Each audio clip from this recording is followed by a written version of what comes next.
everybody. I was not planning on making this video. I have gum in my mouth and nowhere to put it, but this felt kind of urgent.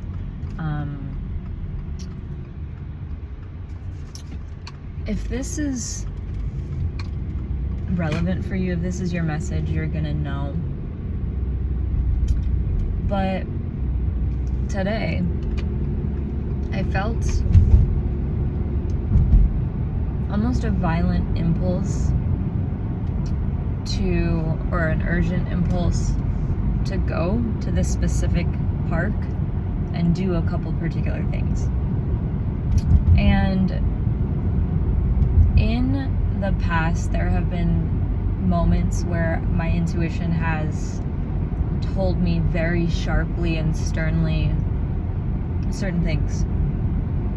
And it doesn't happen every day that this like urgency kind of fills my spirit and I feel like I need to go to this place. I need to eat this food. I need to do this thing.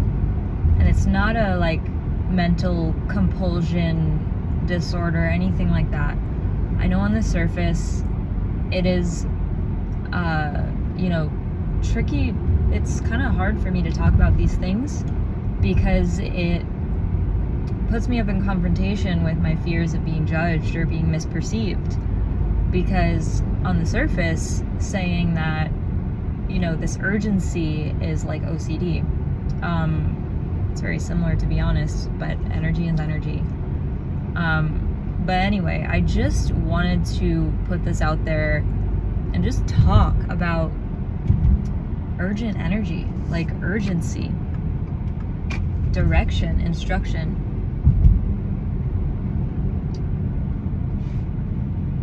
So if you feel like, your spirit is urgently nudging you to go do a certain thing, to leave your house, to go to a specific location, to call someone, I don't know, it's worth paying attention to. And another thing that I'll say is if you feel this kind of urgent, deep inner nudging,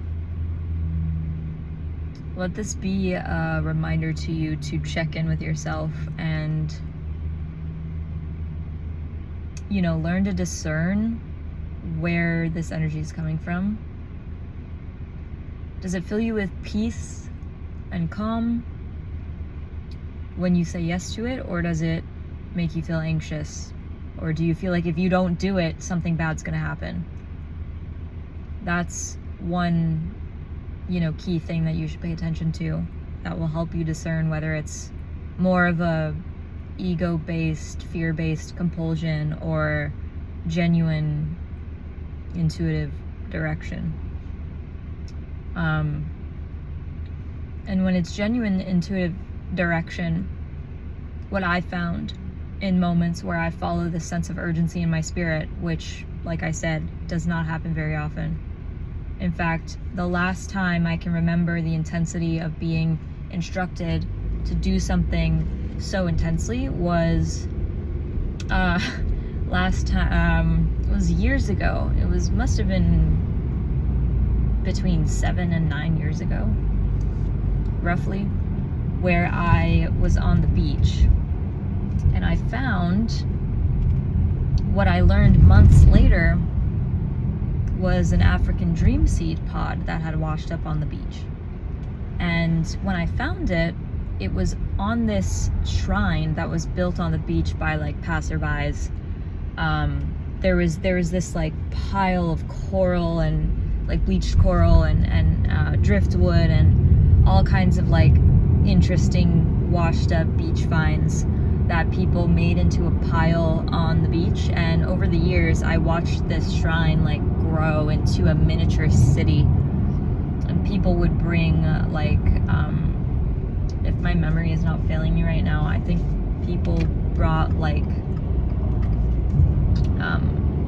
messages and like boards with like painted mural type art images on them. And it just grew into this like big thing. So I found this small hard seed pod there, this brown seed pod, and I like felt like I needed to take it with me, and my mind said, no, I'm gonna leave it there because, you know, someone put it here with intention. I didn't want to like ruin the shrine or upset the little city, the little shrine city. So I walked away, and then I felt this, I describe it as violent. It was an urgent spiritual message. It was a intuitive compulsion that said, turn around, pick that seed up, put it under your pillow, pray to it at night, dream with it, work with it. I literally heard that instruction. So I did that. And like I said, months later, I found out that it was an African dream seed pod that is used for lucid dreaming, dream work, things like this. And they're so rare. There was actually another time, I don't know if it, you know, it's so funny. I think it was this year or last year. Time is crazy. My memory is weird. So much is happening. But I was on the beach laying down on a towel, and I just like stretched out, and I looked up right in front of my outstretched hand, and I saw that right in front of it was another dream seed pod, and I was like, wow, what are the odds that, first of all, I laid down at this section of the beach right here to look up, and there's another one of these right in my field. But anyway, all of this is to say that,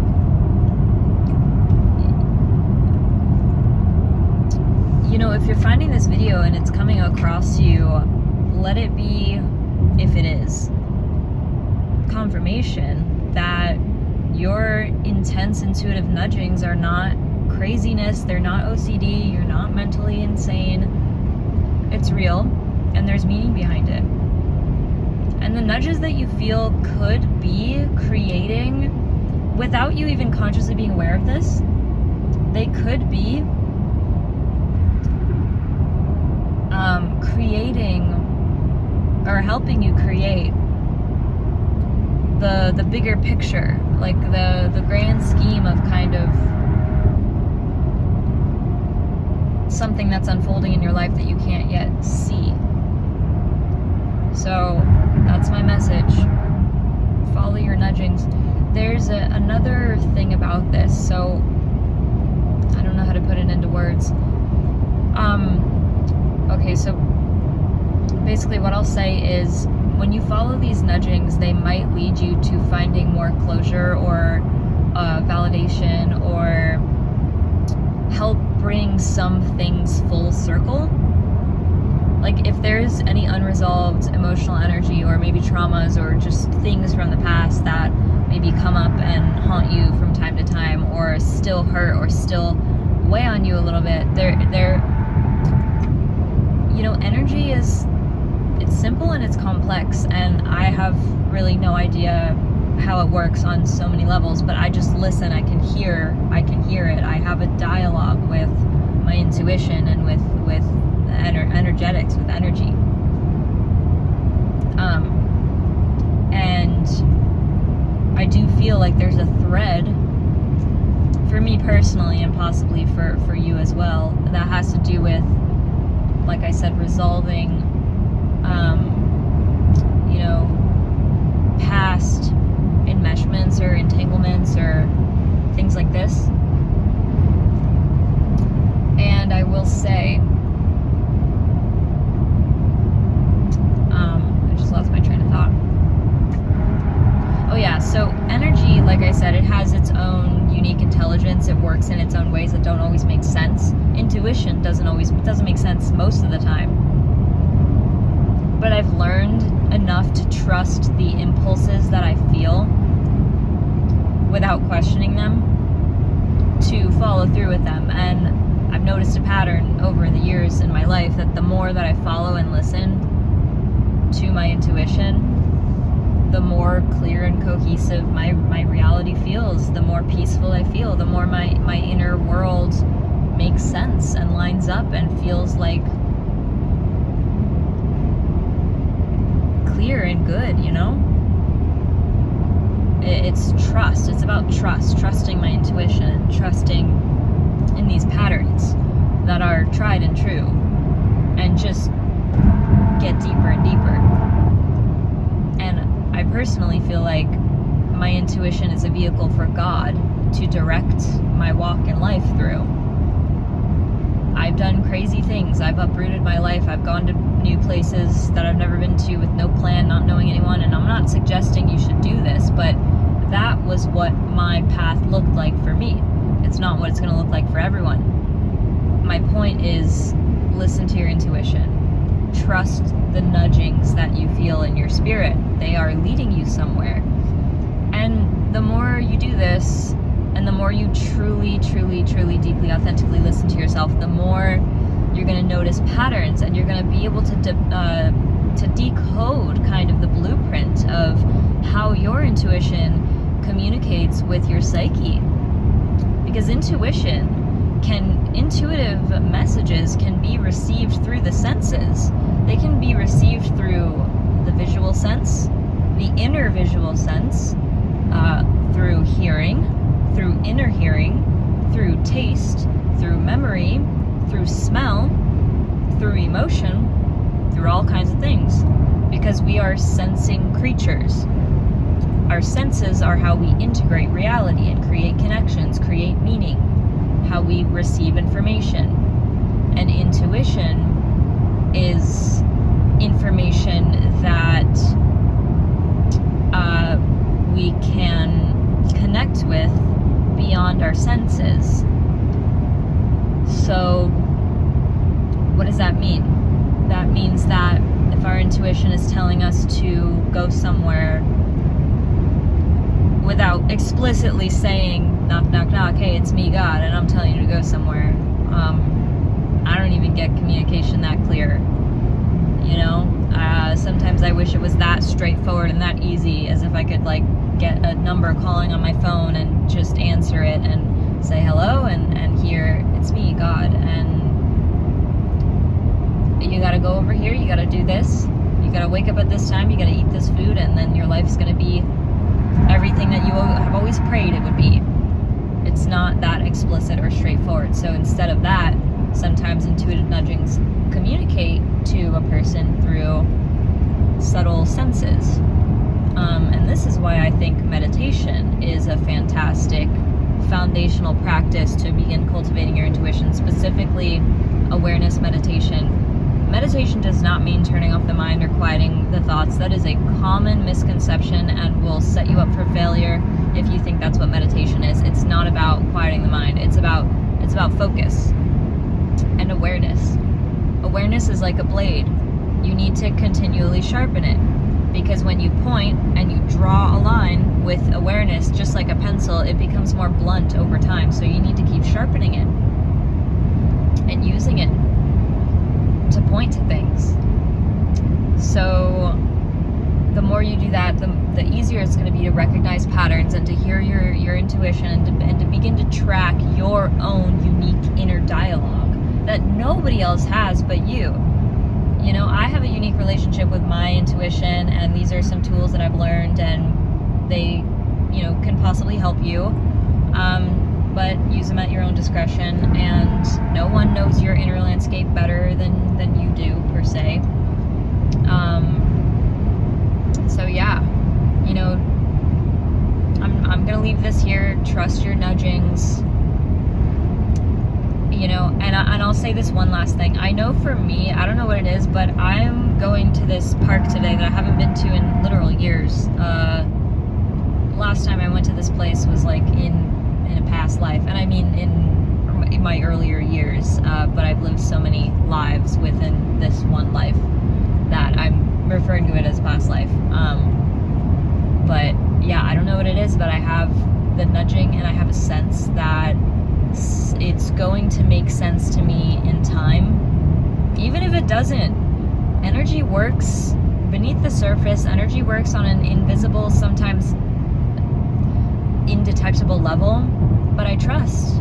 I don't need to know why I feel pulled here. I don't need to know what's going to come of it, but I know that something is going to happen. I know that in my psyche I will feel more cohesive. I'll find more healing. Something good's gonna come out of it. So I'll leave this here now. Trust yourself. Listen to yourself. That is all. If you feel like you resonate with the words that I am sharing and you want to work with me personally for intuitive counseling, training, or for a personal reading, let's collaborate. Check my description to see the offerings that I have posted there. But if you want to work in a more flexible way, or you have ideas that are not listed there, and you just want to connect and you want mentorship or guidance, or me to go deeper into any of these things that I'm sharing, I would be more than happy to offer one-on-one support. So please send me a message here or on Instagram at Rustic Peach, and I am very curious to see where this is going to go, how it's going to evolve. I don't really have too much of a structured method to serve, other than just making my YouTube videos and promoting my service here. But yeah, so that's it. Lots of love. See you next time.